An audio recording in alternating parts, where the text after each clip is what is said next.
Welcome, ladies and gentlemen, to the Film Club Podcast, where every month we deep dive into a different aspect of cinema, directors, genres, actors, or franchises. It doesn't matter, because it's always fun at the Film Club. I'm Dean. I'm Boo. And this month we're starting off a new series. That's right, we're doing horror comedies for the whole month of October. Because it's finally October. We're here, the most epic month of the year. It's finally back. Yes. I'm in full form. It is, and Becky... Pumpkin spice is in the air.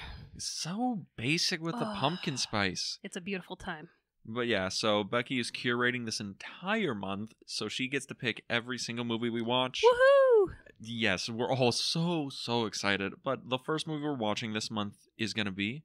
It's a movie that's not talked about often. I know this is your first time watching it. Mm-hmm. It's been around in my life for a little bit now. We're talking about Arsenic and Old Lace from 1944. Yeah, this movie stars Cary Grant. It is also directed by Frank Capra.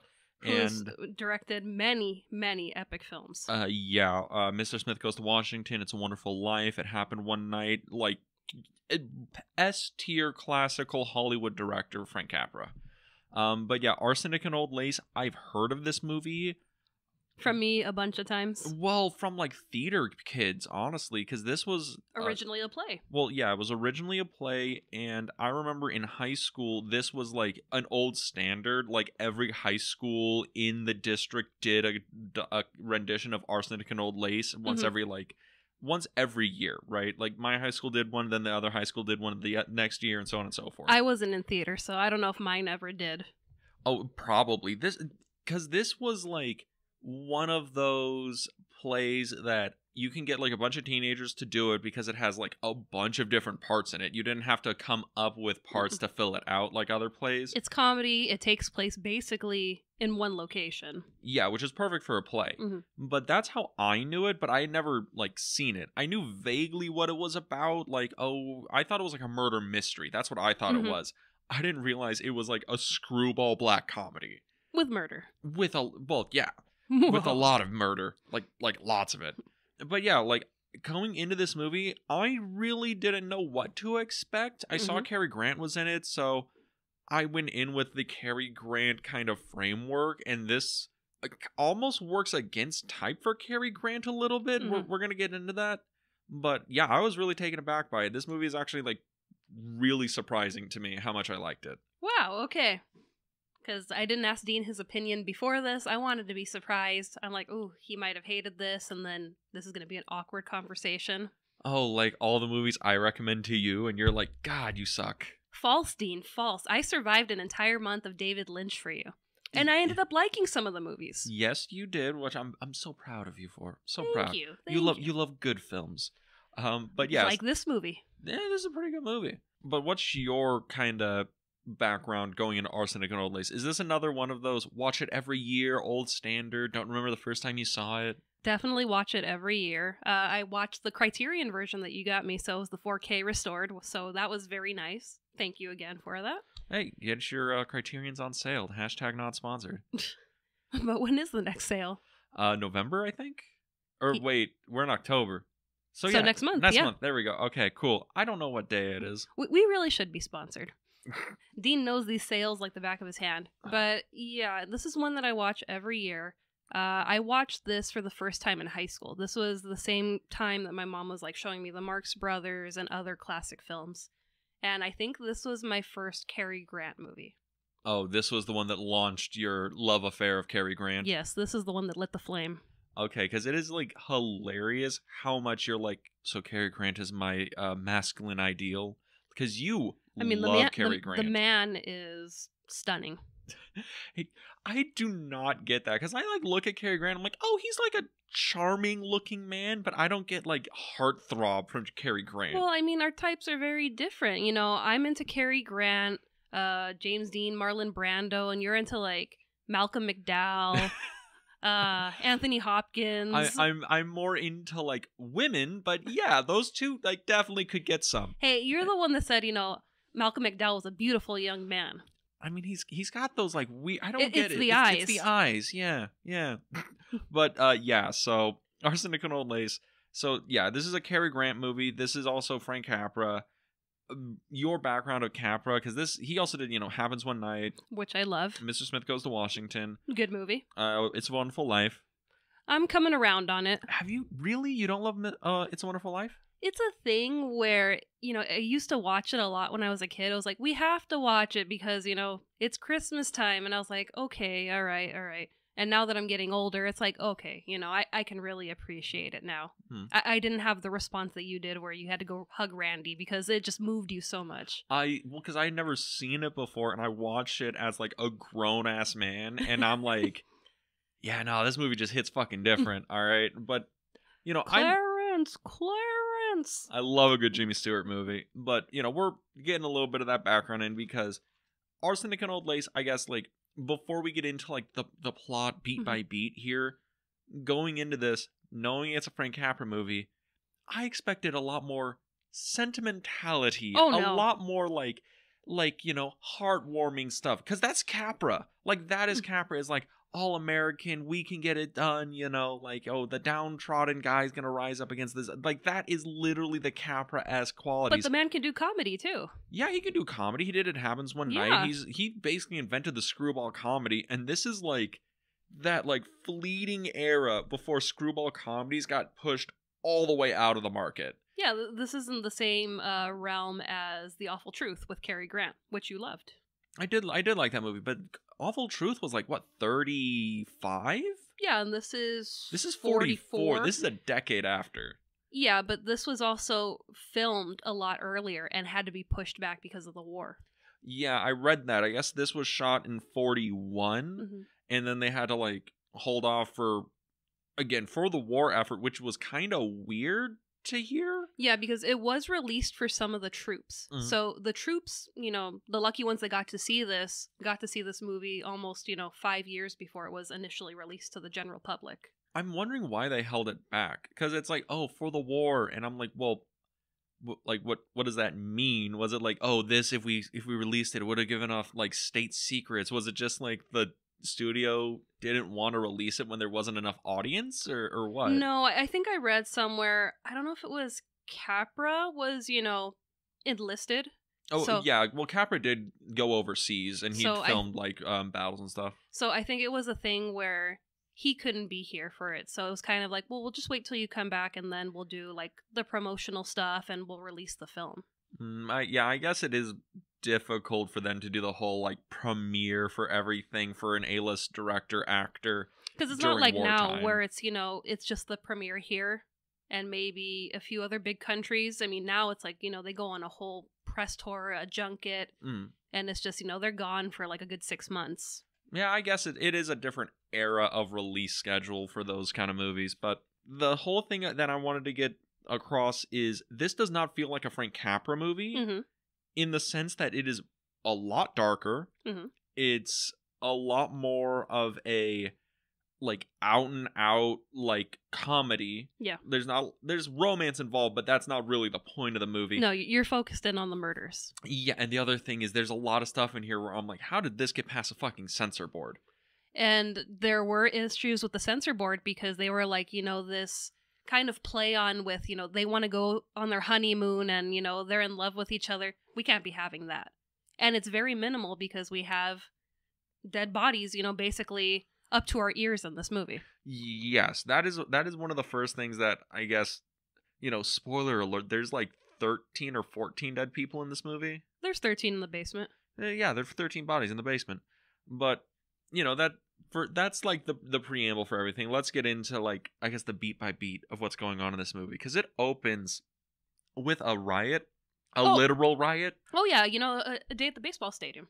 Yeah, which the Yankees and the Dodgers are playing, which serves no purpose to the plot other than Brooklyn, on Halloween. Look at these fucking plebeians fighting over a baseball, because it never comes back up again. Except for the very end, where one of the aunts says, oh, everything used to be calm around here until the Dodgers won the pennant, and then all shit, hit the fan.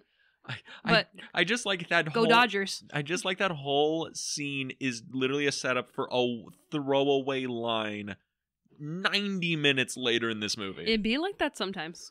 I know, it's just so weird. Like, that is some weird, like, writing, because that's literally the first thing we see in the movie. Yeah. Is riot at the baseball stadium. And then we cut to... City Hall. Yes, City Hall, and there's a courthouse marriage with the great bachelor Mortimer Brewster and his waiting fiancée Elaine. And he wants to keep it under wraps for some reason. Because he's a writer, and he's very much, anti-marriage. It's, I write these books about why men shouldn't, get tied down and have a family. He was the Andrew Tate of his day. Yes. So it's this thing where, he's kind of doing this on the down low because, hey, I have this reputation to be, I'm the bachelor. I'm the dude that doesn't get myself tied to, a wife and kids. And he's like, no, I found the one. And I do want to be tied down and have, children and that happy life. But he's like, I can't let people know that yet. Yeah, I've got a book coming out soon. It's also the thing where it's like we get to meet, like, this is the first time we get to see Cary Grant and the Cary Grant pitch that he's throwing right now. And looking awesome in that suit and the hat and the sunglasses. We get it. You love Cary Grant. I do. But this is the first time we get to see him, and like I've seen a few good Cary Grant movies. Mm-hmm. I've seen probably like the famous ones, North by Northwest, Bringing Up Baby, Awful Truth. I've seen those. And usually his mode is elegant buffoon. Mm-hmm. Like he looks like somebody who could play like James Bond, but he's kind of a doofus, Mm-hmm. Good natured, but like he can mug for the camera. In this, it's all mugging. He is going hard in the paint in like the double take faces and the shocked look and that's why this is the exasperation. This is his least favorite of his films. Really? Yeah, because he didn't like that this was more or less who his character was. We're falling out of chairs, we're breaking things. We need to really use our facial expressions to express how we're feeling. Mm-hmm. But it's such a great film, and he does such a great part in it that it's like I feel like he's coming down a little too harsh on it.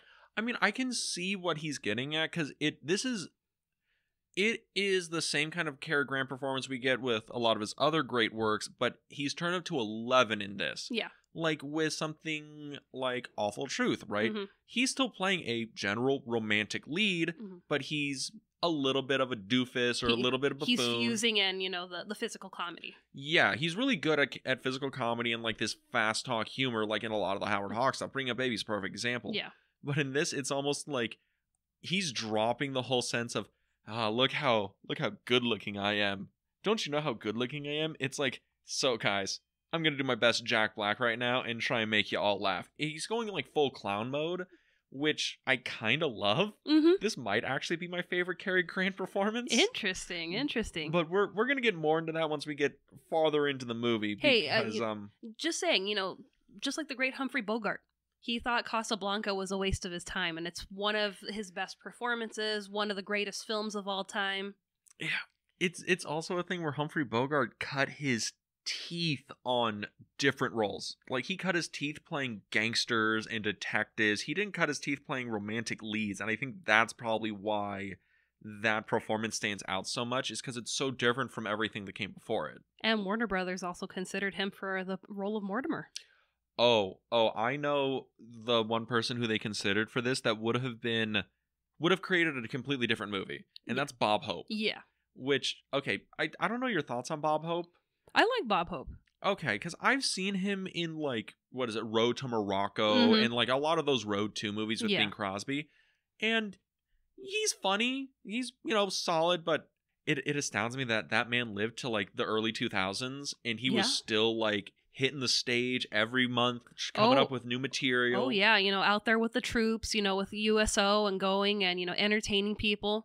Oh, yeah, he was a performer all the way till the end. Yeah, but it's one of those things where, you see his shtick in 95, and it's like the same shtick he was putting on in 55. Yeah. In 35. And it's one of those things. I mean, when you got where, your act down, you commit to the act. Yeah, and I think if they cast Bob Hope in this, I think the comedy becomes much different.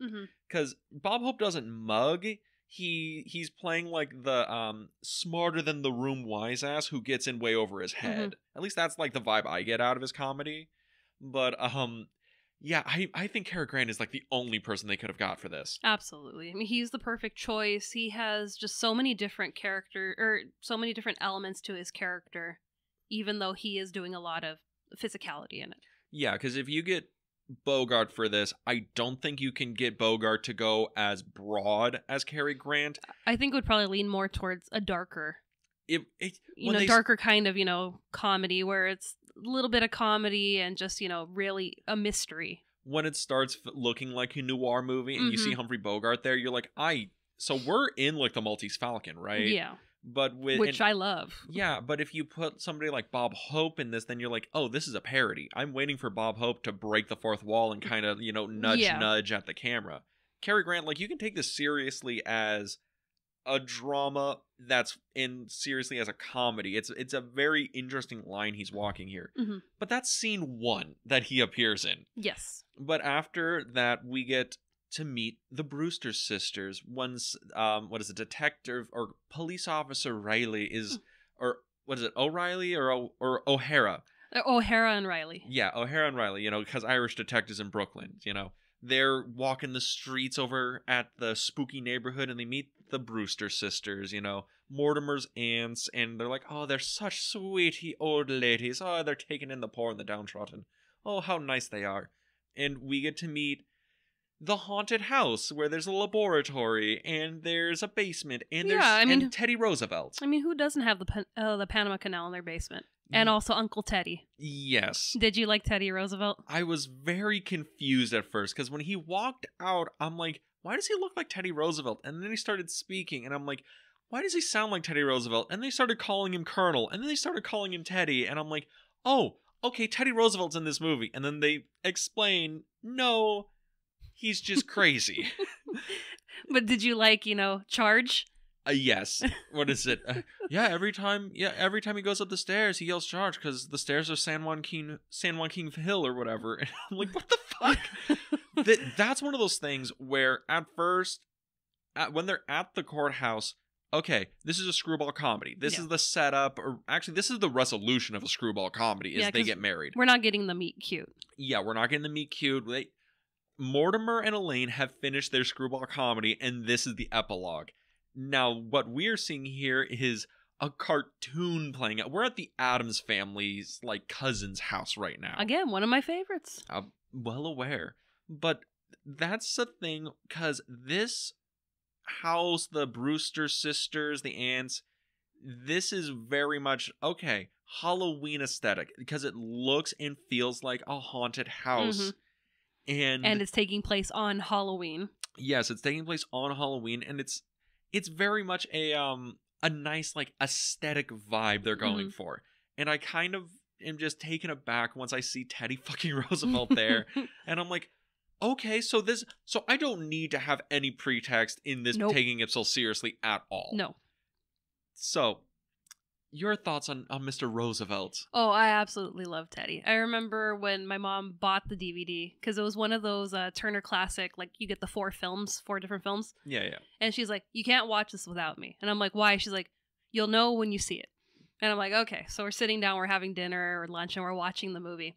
And we meet Teddy, and I'm like, okay, that's weird, Teddy Roosevelt, but all right, whatever. And then he takes off for the charge. I choked on whatever I was drinking because it just caught me off guard. But the fact that they kept with the shtick the entire film, every time he went up the stairs, he would forget. He'd get halfway down or up the stairs and be like, oh no, I forgot to charge. Yeah, and he would go and reset, do the whole charge, and when he slams the door at the top of the stairs, the clock would break and it'd spin around. They have to reset it. But they're so used to it. It's like, oh, okay, I know what time it is. Let me set the hands back. Okay, we're good.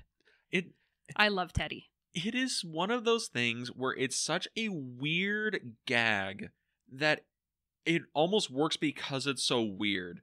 Where it's so out of nowhere, so cartoony that I'm like, what?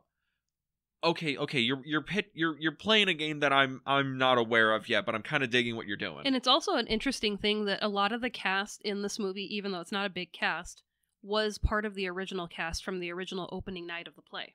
Yeah, I heard about that. So the Brewster sisters, Teddy, They were all in the original play, and it was something that John Alexander, who plays Teddy in the movie and in the original play, I guess he just came up with that concept for Teddy. And it was just like, okay, people loved it in the play, so just keep it up in the movie. That seems like one of those things where they give you the role of you're Teddy Roosevelt. You're the insane, like, brother of Mortimer. And that probably just gives him, as an actor, free reign to be as wild and weird and crazy as he wants. And he does a good Teddy. He does do a good Teddy. Like, honestly, when he came out, I'm like, oh, why is Teddy Roosevelt in this movie? Like, he's not like a dead ringer for Teddy Roosevelt, but he could definitely play him at your birthday party. Oh, yeah. And the fact that we get outfit changes and he's different Teddys from different, and he knows, he's like, I know this hasn't happened yet in history, but soon it will. That's the other thing. Like, the methodology of his psychosis is so fascinating, and it plays into this weird comedy of it where you're like, oh, that's so sad. He thinks he's Teddy Roosevelt. And they're like, well, when we tried to make him be George Washington, he didn't want to be anybody. He just stayed in his room all day. No, he hid under the bed for 4 days. Yes. And it's so, like, weird. I mean, did you like just vibing with it? I mean, did you like when Mortimer calls a Happy Dale Sanitarium and he's like, I need to, put my brother in. He's really losing it. And he goes, oh, Teddy Roosevelt. Well, we've got like 4 of them. Would you consider being Napoleon? We're kind of running low on Napoleons right now. They're like, no, that's not possible. But yeah, so that's like the house we're gonna lay our stage at. Yes. And right around this time, this is when Mortimer, he returns home, says hi to his aunties. Elaine's going across the street because they're neighbors to, like, gather her things because they're going to go off to Niagara Falls. Well, across the cemetery. Oh, yeah. There's a cemetery right outside the window because this is Halloween and it's spooky. And then you've got the Brooklyn Bridge behind them. They really have, a great location that they're living in. Oh, my God. Like, that house, even though it's literally next to a cemetery, is probably like $1 billion just, like, being in the heart of Brooklyn. It's beautiful. With sights to the bridge. Oh, yeah. But, so Mortimer returns home. They're gonna, like, celebrate before he leaves to Niagara Falls for his honeymoon. But Mortimer finds something in the window seat. Because he's looking for pages for his new book, and, I don't know where they are, and let me check this window seat, and oh, a body. And we get the Cary Grant double take, which is great fun. And this is an interesting thing that comes up throughout the entirety of the movie, is they never show you the bodies. No. You never actually see a dead body in the movie. They talk about it a lot, though. And Mortimer at first is like, who is that? And he's like, oh my God, Teddy's finally broke. He finally killed a man. And his aunts are like, oh no, we did that. What? Like, did he attack you? Oh no, he was, just lonely, so he did a service. Well, what do you mean you did a service? Well, it's more, Abby. Well, no, I did it because Martha was out, so I had to take care of business before Martha could get home.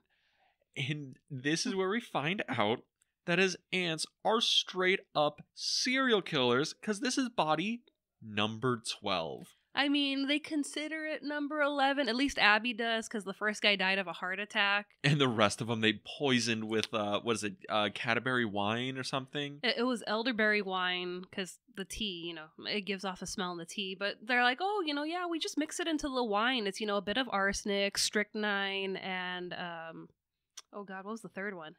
There's a third one. It's another deadly poison. It doesn't matter. It's death juice. Yes, and they're just giving Mortimer the recipe, and he goes, "Oh, that sounds lovely. Oh yeah, that definitely would pack a punch." And then Aunt Abby goes, "Yeah, the last guy even had enough time to say that this was delicious, and then he died." Again, it's getting into, like, black comedy because his aunts are delightful. They are, like, so, like, nice and happy and, ooh, everything's just wonderful. And they have a body count like John Wayne Gacy. Yeah, they lay down the foundation with, these women are the kindest women. They've lived here their entire lives. They rent rooms to people that, are in need of help. And that's when O'Hara's like, well, aren't they rich? And, they're just trying to make a dime, off of anybody. And you have the other cop where he's like, no, usually they'll feed these people, put a couple bucks in their pocket and send them off, better than they showed up. And we're kind of realizing, well... Not everyone. Did you see everybody leave the house? It's just wild to me how it's like, oh, okay, it's like the movie just keeps escalating into the insanity as what's going on of, okay, so at first it's like little screwball comedy, like insanity. Okay, that's like pretty fine. That's benign. Okay, Teddy Roosevelt's in this movie. Okay, that's a little wilder. There's 12 bodies in the basement. Oh, okay. That's new, and it's gonna keep pitching up as we go along. But now Mortimer is like, well, I gotta figure out what to do because he found the body. He doesn't want to be implicated. He has to figure out what to do. He also doesn't know about the other 11. He doesn't know about the other 11. Well, he figures it out because his aunts basically just tell him. Yeah. But he's trying to figure out. He's like, well, I could get Teddy committed, and then if I put the blame on him, then, well, he's committed. They can't do anything. My aunts will be okay. Yeah, my aunts will be okay. Not denying the fact that he's still going to let 2 serial killers free, but hey, he's working with what he's got.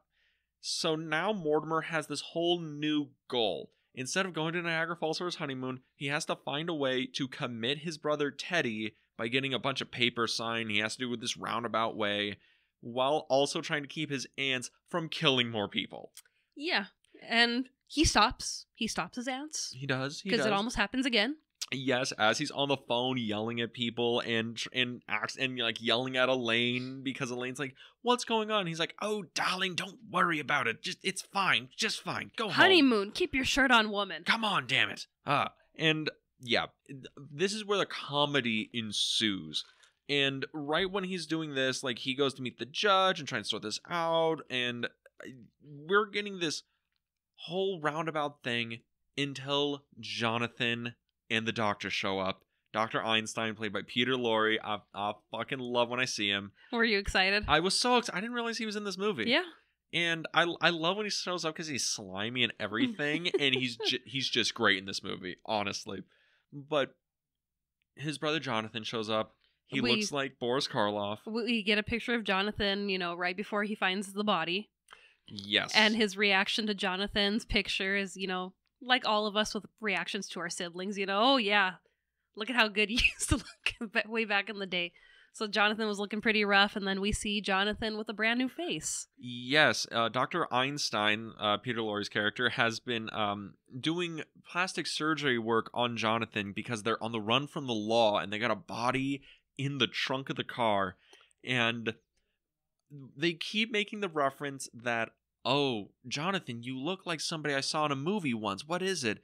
And the gag is he's supposed to look like Boris Karloff because I guess Boris Karloff played that character on the stage originally. Yeah, originally and opening night, Boris Karloff played Jonathan, and he was also an investor in the play.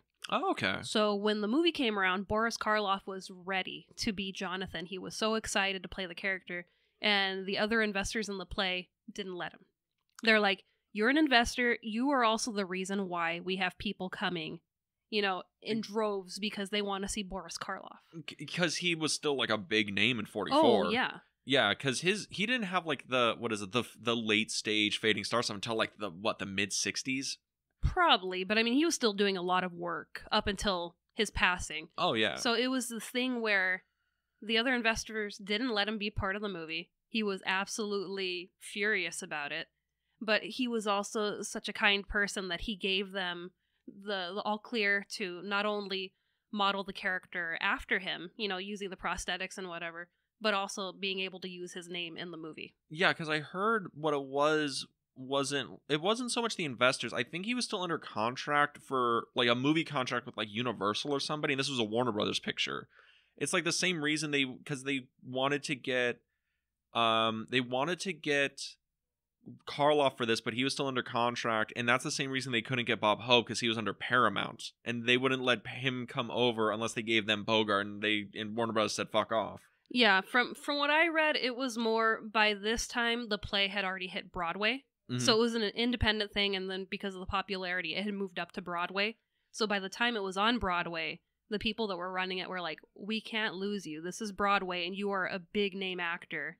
You are the reason why people are filling these seats." But it only took them 8 weeks to film. See, that's why I think it had to be like a contract dispute, because that's the big reason why a lot of these old movies you see like weird actors in certain things, and why it's always like bro, like Jimmy Stewart and Humphrey Bogart and John Wayne are in the same movie. Dude, that's wild, because they're all under different contracts in different studios. So like, I think it was a thing where he was under contract with somebody else and they wouldn't let him. The main consensus is they wouldn't let him. Yeah, that whoever it was, they would not let him do it. Whether it was Broadway, whether it was Hollywood. It was probably Jack Warner, that bastard.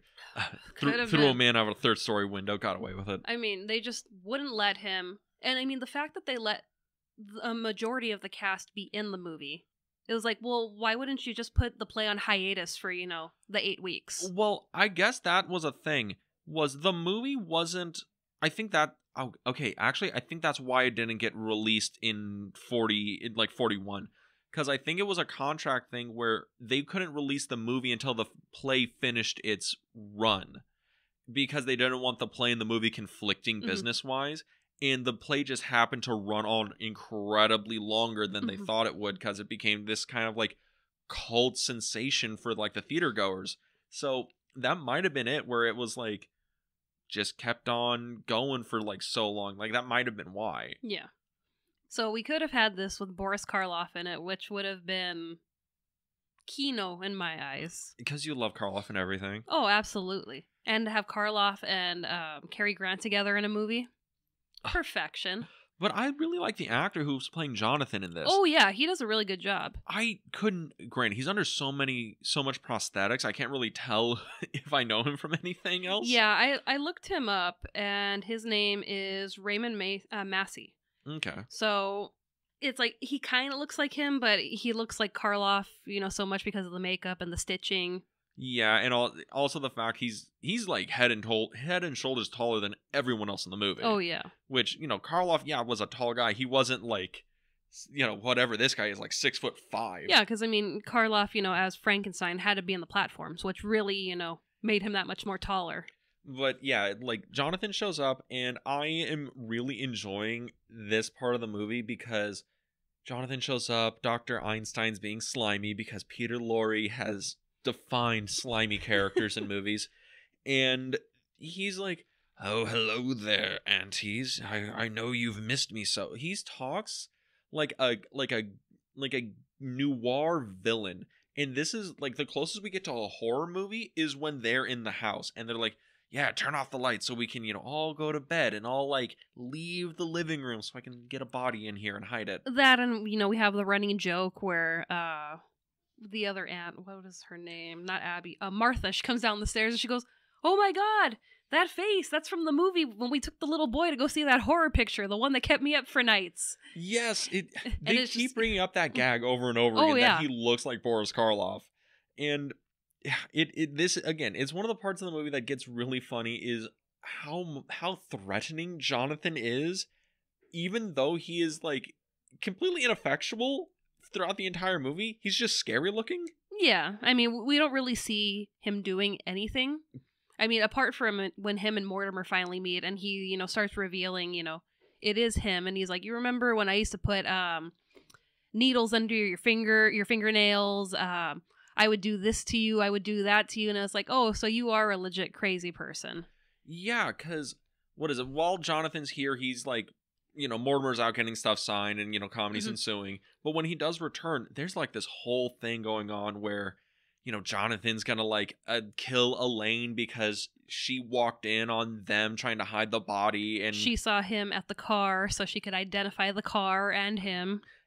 But Mortimer comes in just in the nick of time, and he's like, "Who the hell are you?" And he's like, "Don't you remember me, He throws Elaine out of the house. Because of course that's what you're going to do to your fiancé. Yeah. Well, your wife. Well, your wife, yeah. And there's this whole like escalation of Mortimer now realizes, "Oh, Jonathan, you have a dead body in the house." But Jonathan doesn't know that there's dead bodies in the basement yet, and it's this cat and mouse game, and it's one of these things where you're kind of concerned, like, okay, is Jonathan gonna just shoot Mortimer, like drop dead in the middle of this room? Because he could. This movie has we're up to our necks in bodies in this movie. The other thing about this movie is you cannot expect this to go any way because of again, Teddy Roosevelt's in the fucking movie. Yeah. You know, we have like the sweet aunts and the bodies in the basements. This movie is not setting you up for any predictable outcome. This is like, it's a screwball comedy in like certain aspects, but like the romantic interest stuff has already been played out. So, like, and even Cary Grant is not playing strictly a Cary Grant role. He's like playing a Cary Grant dialed up to 11. Nothing feels right structurally. So you're like, they could kill Cary Grant in the first 20 minutes, and I think that would just be the movie. It's just anxiety. You're sitting there, you know, who's going to get caught first? Yeah, and the other thing is, like, you know, Cary Grant disappears from the movie for like 30 minutes while he's off getting stuff signed. But the ensemble cast is so strong that it's like, you don't even notice. No, because there's just so much going on. I mean, I love when he finally comes back and he's confronted with Jonathan. And, you know, right off the bat, he's like, what is that? It talks? And it was just like, again, you know, banter you would have with your siblings, you know, just to kind of get under their skin. But it was just, it's funny that he's so caught off guard by it. And, you know, well, what the hell is that? And your brother. And it's like, that's not my brother. You're like, my brother's upstairs. The one that looks like Teddy Roosevelt. No, this is your other brother. The evil one. Like, oh. No, of course, of course. But then it becomes this cat and mouse game where Mortimer knows that there's a body in the window seat because that's where Jonathan hid his body. Mm-hmm. And then Jonathan realizes, oh, there's a body in the basement because that's where the ants hid that body. So now and then Detective O'Hara shows up. Because Dr. Einstein went down to the canal to help Teddy, you know, dig the latest yellow fever patient. Exactly. So now he knows that there's more dead bodies in the house. So that's where they get the leverage for Jonathan. And also Detective O'Hara shows up just to like say goodnight to everybody because he's going off the beat. And now there's like this thing like, okay, if you jump, then I jump, and then we're both in the hole. And also O'Hara being, you know, like everyone in Hollywood, like, hey, Mortimer, you're a drama critic. I got a script for you. You might be interested in it. You wonder if I throw some pitches at you? And Mortimer's like, God damn it. Fucking every fucking cashier has a script here in this town. Yeah, absolutely, Detective O'Hara. Meet you down at Kelly's bar in 10 minutes. And then Mortimer, now like backed in a corner, has to find a new avenue to like, okay, he has to like get the bodies figured out. He has to like get Jonathan out of the house, but he's also still kind of committed to like, okay, if I get Teddy committed, we can blame it on him. They can't like prosecute him because he'll be in an asylum. Yeah. So everyone can get off scot-free because Teddy has no idea what the fuck's going on. No. So he goes back to doing that, and then things just again escalate and escalate and escalate. Jonathan and the doctor are like now plotting to kill Mortimer so they can just take over the aunt's house because they're like, you've been killing how many people here and not getting caught? You got a good setup here. Now they want to take over, and Mortimer finally gets enough paperwork written up. He manages to make things right with Elaine, and just in time when he's about to commit Teddy, this is when Jonathan captures him in the house. Yeah. And he's going to hold him hostage, and then he's holding him hostage because he's going to kill him the long way. The long way, yeah. Not the short way. Just like in Melbourne. Yes. And and Mortimer's tied up, and you have Dr. Einstein that's pleading, you know, please, Jonathan, not the long way, please, because I think Dr. Einstein isn't as evil as Jonathan is. No. It definitely feels like Jonathan is the murderer and Einstein is the henchman, the unwilling henchman. That's why he has to be constantly drunk whenever he's helping. And I love how Peter Lorre is playing this character because, again, I've seen Peter Lorre in like a bunch of stuff. I've seen him in, you know, Maltese Falcon. We've seen him in Casablanca. Yeah. I've seen him in M. He is a great actor at playing these, you know, oh, I'm sorry, Rick. I don't really understand. He just exudes this slime ball feeling, but you have this instant sympathy because you're like, God dang, you rat bastard. Like, maybe you could get one out on this one. And I mean, I love when, you know, he's finally drunk enough and he's admitting, he's like, yeah, you know, before I fixed your face, I was at the theater and I was watching this movie starring Boris Karloff. And then, you know, I just rolled with it. Yes. Yes, it is so good. Like, honestly, he is a patented scene stealer. Mhm. Steals every scene he's in, and he's so good in this ensemble. But just before Jonathan is gonna kill Mortimer, this is when O'Hara shows back up, being like, "Why'd you stand me up, Mortimer? Huh? Huh? I thought you wanted to hear my play idea." Not really, mentioning the fact that Mortimer is literally bound and gagged in the middle of the living room.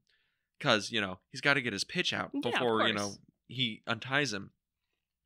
And then Jonathan tries to, kill the O'Hara, but then more cops show up and a huge brawl ensues. Because, Jonathan finally, we finally break the last straw.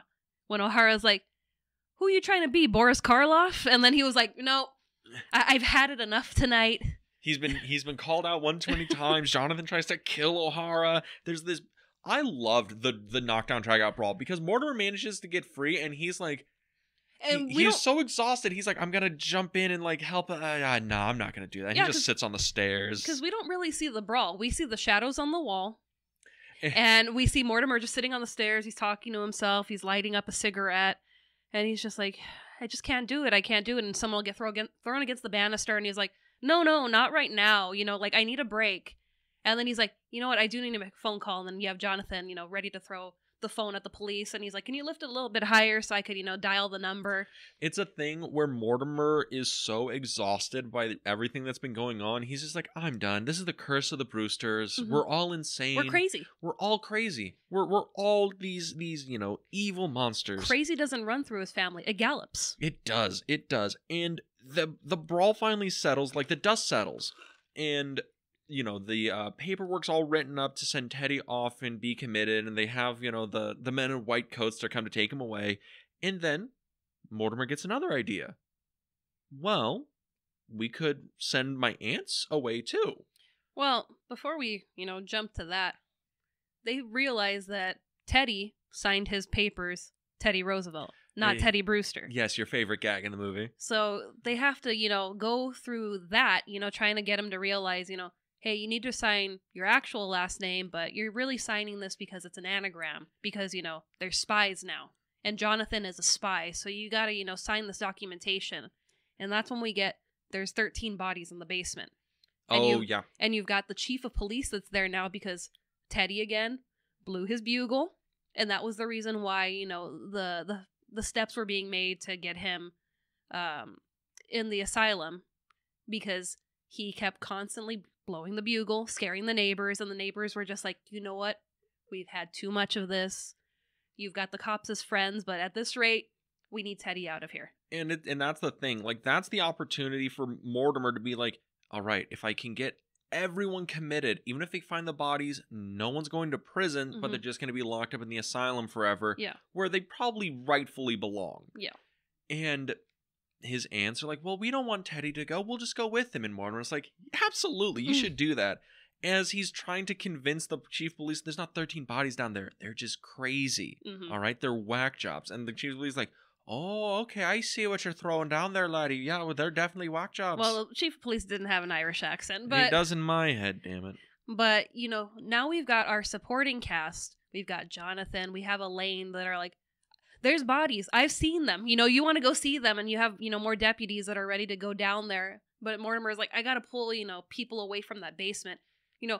He starts blowing the bugle, running up the stairs, "You want bodies? We've got bodies in the basement. We've got bodies everywhere. My bodies are better up here than the ones downstairs." He starts acting this crazy, over-the-top crazy to try and, he's trying to do it so he can get, everyone else to get the idea that, look, my aunts are insane. I'm just playing along with the gag. If you play along, there's no bodies in the basement. Just play along with the gag.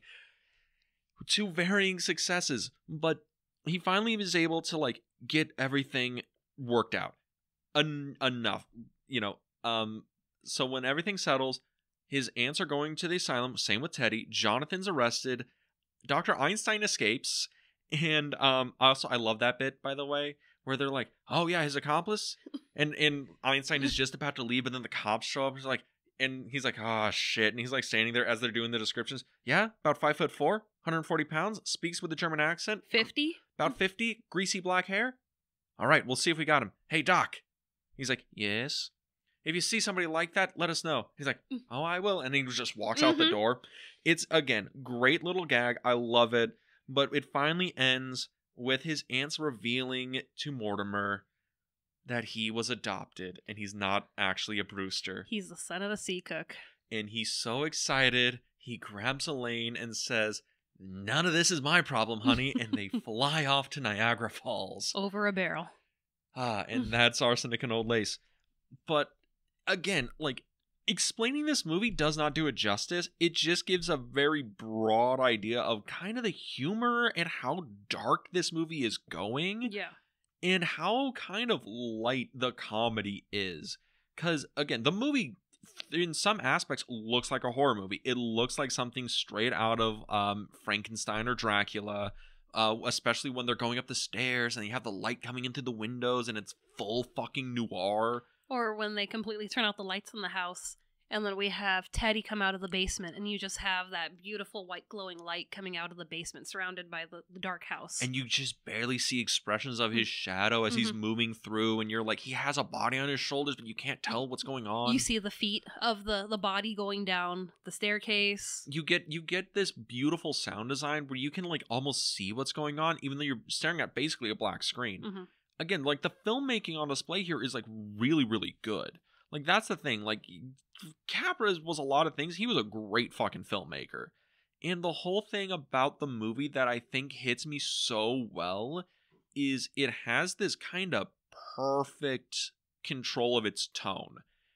Because again, it's going between what should be a pitch black horror movie to this screwball style bonkers comedy, and you don't get the weird rub in between. It's so smooth. It is so like cleanly laid out.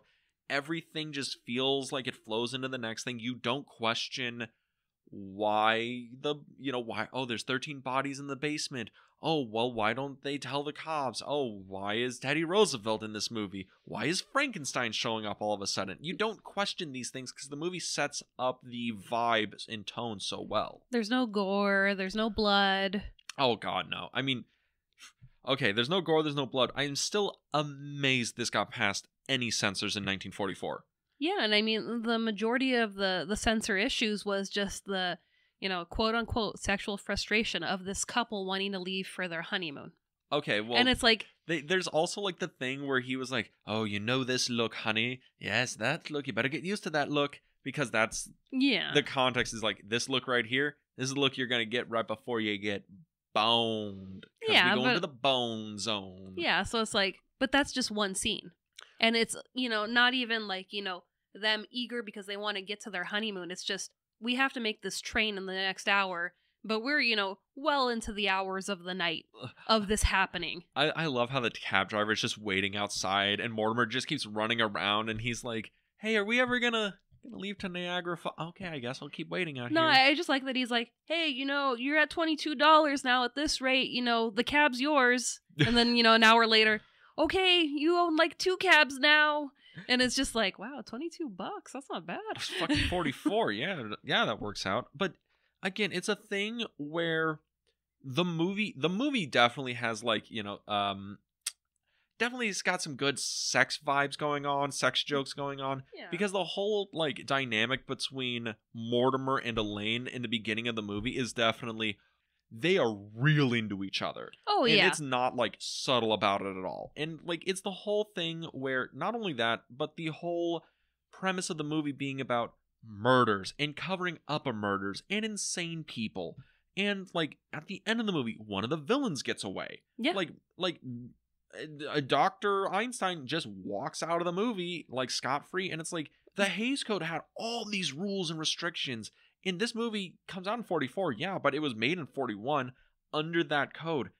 How did this dodge so many bullets?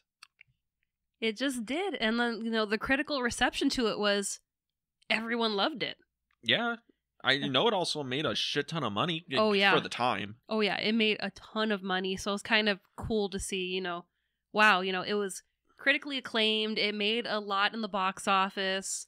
So it wasn't one of these ones where I was like, people didn't get it for the time. Like, oh no, people got it. Yeah, which that happens a lot with movies we talk about on this podcast where, oh yeah, this is a classic 1930s or 40s, whatever, and some of the critics didn't really get it, the audience didn't show up for it, but it's like a well-remembered like cult classic, or oh, this was like the director's best movie in their opinion, it just didn't make any money. Yeah. Like that's what happened when we talked about The Thing, right? Yeah.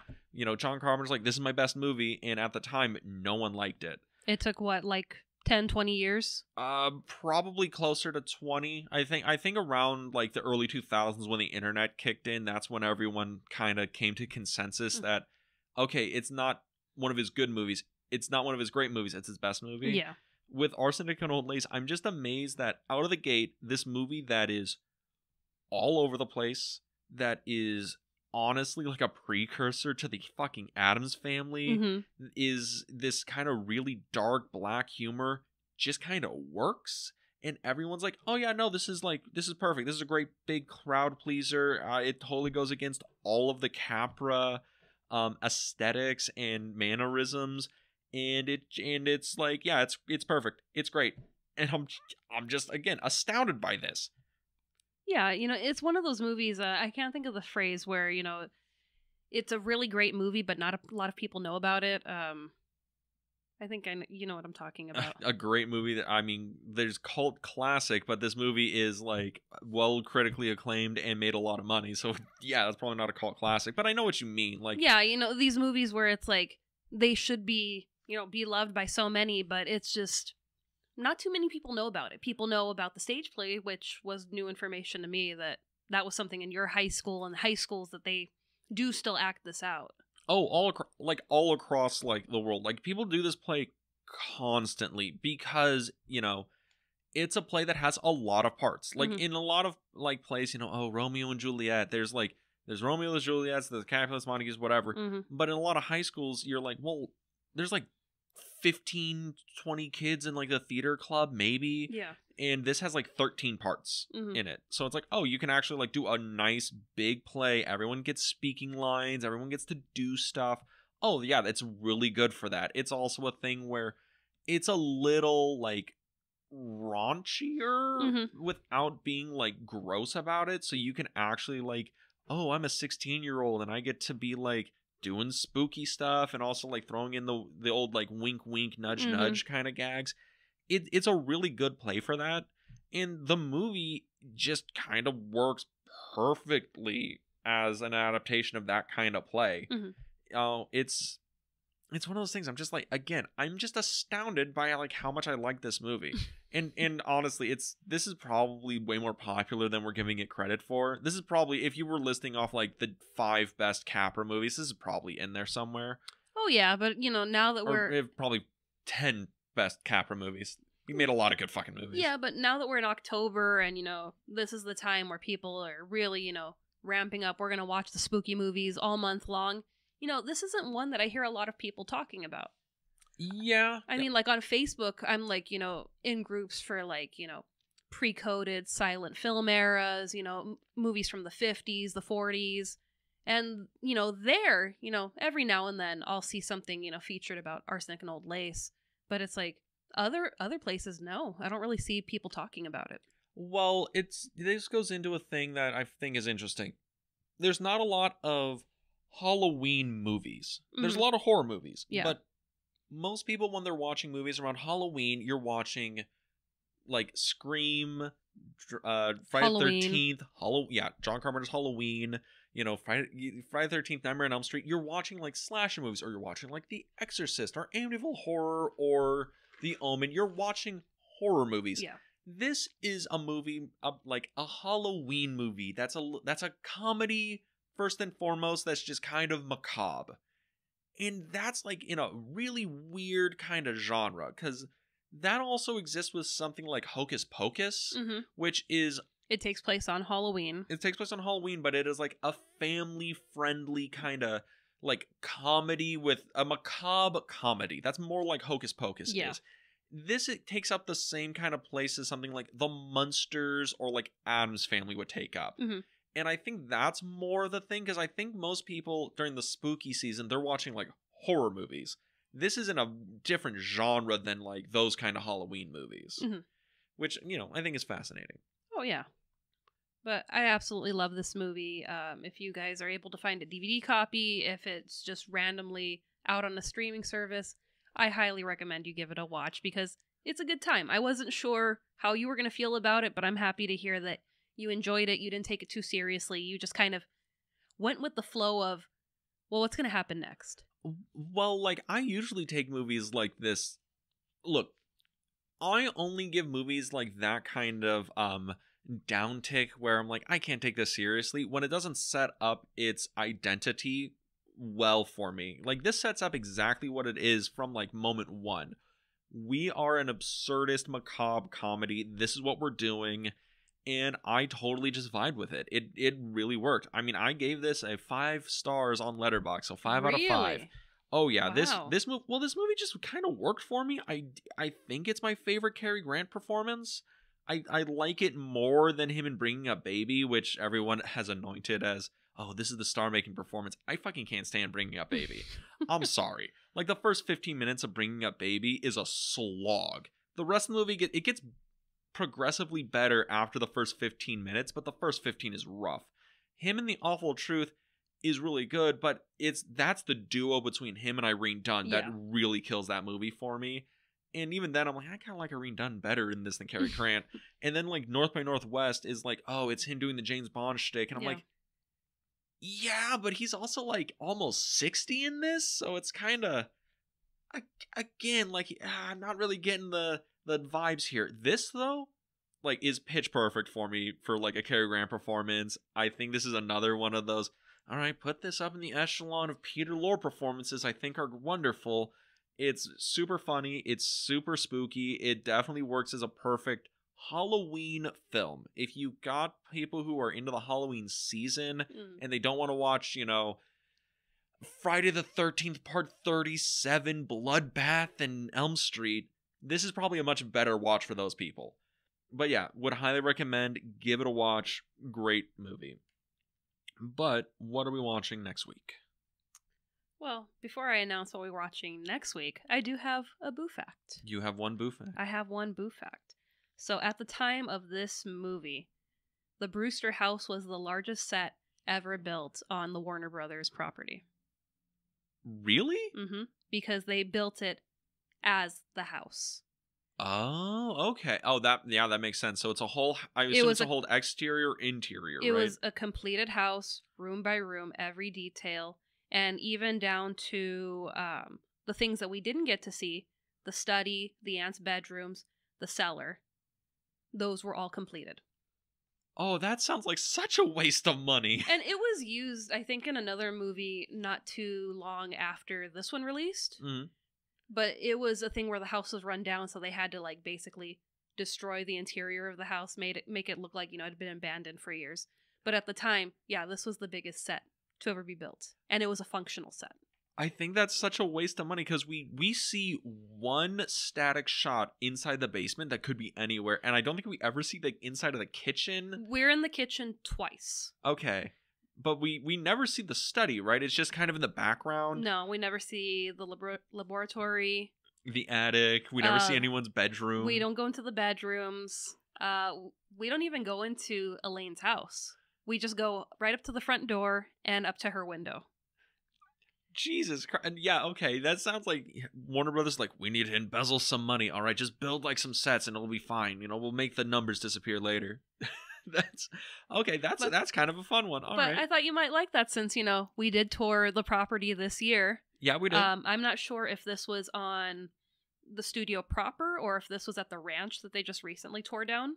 Oh, God, I don't know. Because if they had to do the exteriors, it was probably at the ranch. Yeah, and that's what I'm thinking because that's probably the best way that you can build the cemetery and the backdrop and everything. The best way that you can make it feel like, you know, this is happening, you know, inside and outside. But then again, this could have happened right there on the back lot and, you know, it's in one of the bigger studios there. Yeah.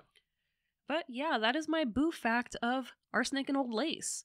And next week, we're going to be talking about a movie that is near and dear to my heart. It's up there with Arsenic and Old Lace. It might be a little bit more up there because this has been with me for my entire life. We are talking about Young Frankenstein. Going back to a Mel Brooks classic. Ugh, it feels so right. We talked about this movie a little bit when we did Blazing Saddles earlier this year, because Blazing Saddles, Young Frankenstein came out the exact same year. Which is mind-blowing. Yeah, and those two movies basically gave Mel Brooks a blank check for the rest of his career. Mm-hmm. And it is wild because those two movies, like I think Young Frankenstein and Blazing Saddles were both like in the top 5 highest grossing movies of that year. Yeah. And I'm pretty sure Young Frankenstein is, like, everyone says like Blazing Saddles, that's his consensus best movie because of how like forward thinking and how much it pushed the boundaries and blah blah blah. But I think a lot of people have like that, like a lot of love for Young Frankenstein. Oh, I'm in the camp that Young Frankenstein is his best film.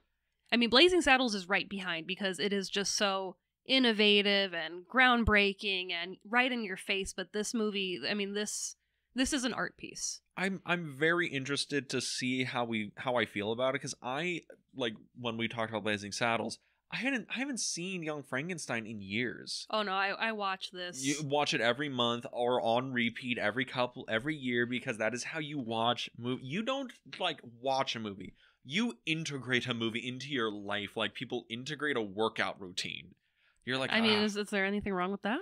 Oh no, I just think it's a funny like tick about how you enjoy movies. But yeah, so I'm excited to watch Young Frankenstein. I haven't seen it in forever. I'm very interested to see how that compares with Blazing Saddles, how much of the homage of that and the original Frankenstein and Bride play in, and just to get into a good like horror comedy, because man, they don't make a lot of good ones anymore. No, they don't. I mean, it's like you were saying earlier, it's a lot of horror movies, but where you could blend in comedy and horror and get it to work right. I mean, that's really hard to do now. Yes. Except for Hocus Pocus, because that's a masterpiece too. That movie came out in like 99 or 91. No, it came out in 93, so it's celebrating its 30th anniversary this month. Yeah, so you can't really say, oh yeah, this new movie, Hocus Pocus, really integrating. Well, yeah. I mean, compared to, the movie we're talking about today that was from 44, and then Young Frankenstein that came out in the 70s, yeah, it's fairly, newer. Hocus Pocus is old enough to drink and be concerned about his mortgage. Yeah. Okay, so where can they go to hear us talk about, not Hocus Pocus, Young Frankenstein?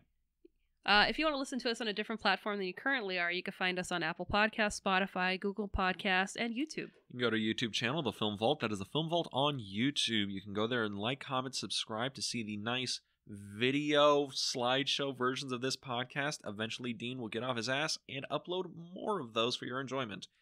But if you wanted to know what else we're doing or what we're getting up to, you can go to our social media at... You can follow us on the Film Club Podcast Instagram, where we post our daily stories, upcoming episodes, and random adventures we go on. And with that... Charge! Have a good week, everybody.